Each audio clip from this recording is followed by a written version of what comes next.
yan yung tapang nabili natin sa Batangas, oh. Yan, oh.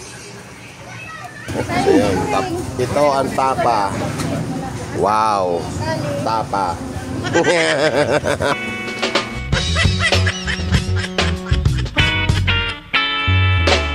So, yan. Tapos tayo magluluto tayo ngayon ng, bumubulak ng kanin. Let's go.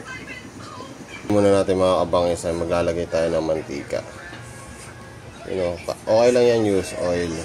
Nagawa na ano na.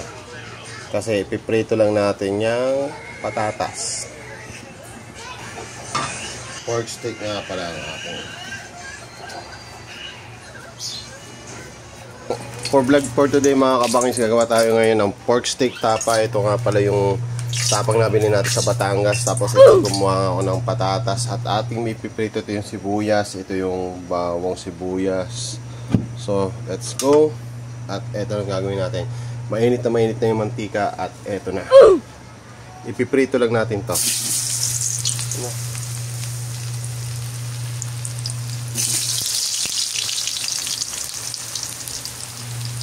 Sarap niya. At ito nga mga kabangis, gagawa tayo ng mga bawang sibuyas. Ito yung bawang. So madali lang tong gawin mga kabangis. Isa lang naman tong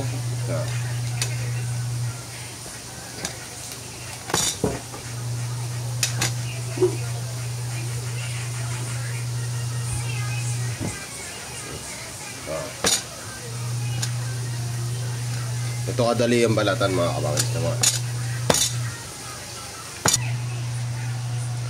Yan mga kabangis. Oh. Huh? Amazing! Yan lang kadali magano ng bawang. So sibuyas naman tayo mga kabangis.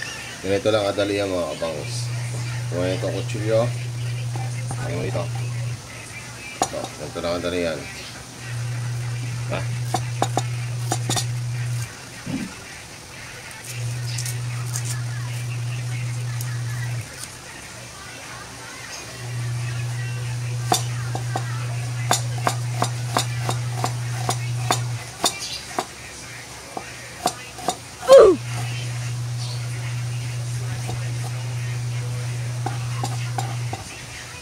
Walang fast forward dyan mga kabangis ha.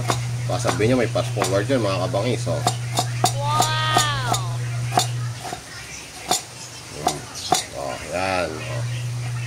Yan lang kadali. Oh, diba? So ito naman gagawin naman natin. Bilog-bilog siya. Wait lang. At ano natin to. Ito na mga kabangis. Oh. Nag-golden brown na ang ating patatas. So, yummy! Atin siyang malapit na siyang ating off. Ito mga kabangis, kung ating iwain naman natin, kung ating sibuyas. Madali lang yan. Manood kayo. Isang ano lang. Mga tabi natin. Baka magkalat eh. Mga 1, 2, 3, go. Yan. Diba? Oh, balit na agad. Ganyan kadali lang. Oh. Ang ayaw nasasama yung balat kapag nagkaganon-ganon, okay. Kaya ayaw na magaganon eh. Nasasama yung balat. Pero okay na yan, oh. Bits na yan, oh. Bilog-bilog na yan. Mga kabangis, eto, nagawa na natin yan. Alis na natin. At eto na mga kabangis tayo sa tapa. Yeah!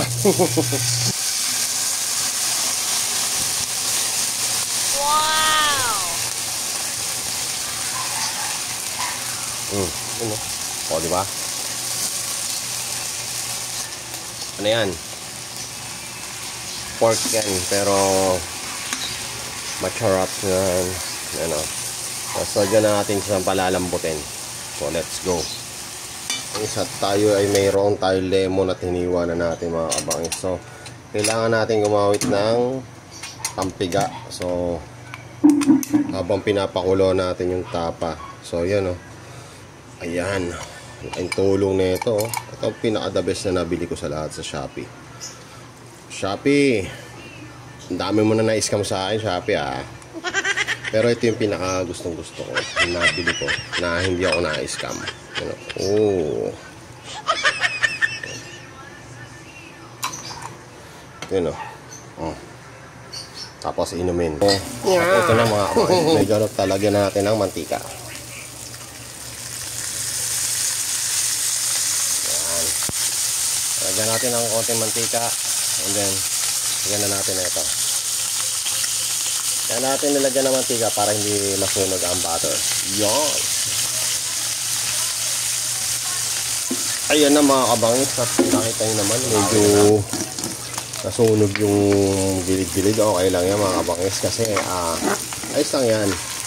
Kasi gawa nga ng toyo yan. Yun nga yung tinusta natin.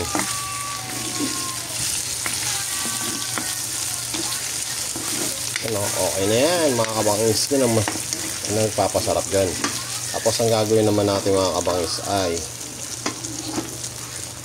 ito na. Lagyan natin ng bawang. Lagyan na natin lahat yan.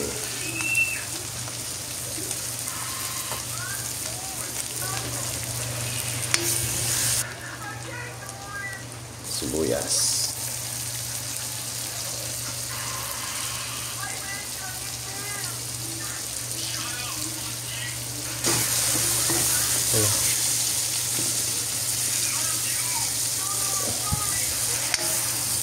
Tapos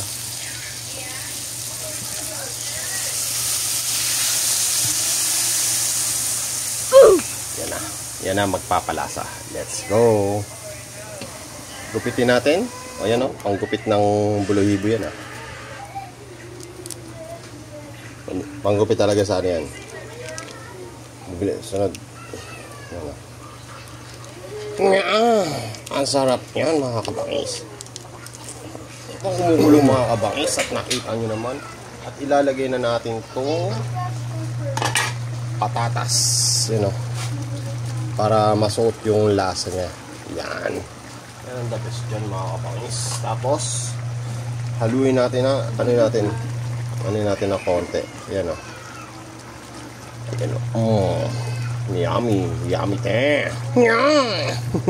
Nakita yung lumalabas na yung pagkamantika niya, pagka-butter niya, at medyo maliit kaunti na yung sabaw niya mga kabangis. At sabi ko nga sa inyo, wala nang galawan niya mga kabangis. At sinala ko lang sa mahinang apoy niya. At ilalagay na natin itong ating lemon. Yan ang lemon buster.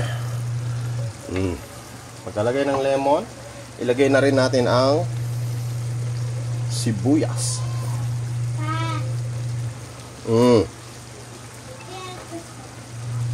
Extra pa yung anak ko. Yeah.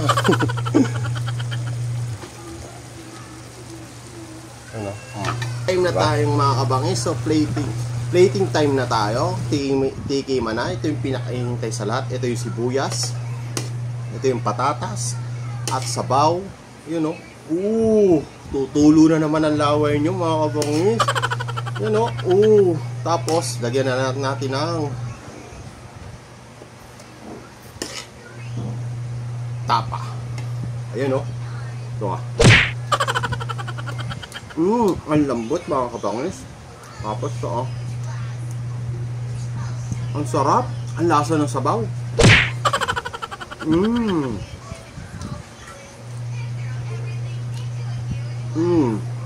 Patatas.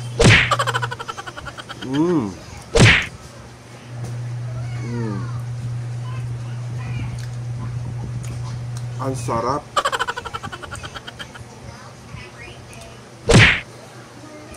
Sarap talaga. Diba? Ay, yung pala. The best. Big Boy Bangis!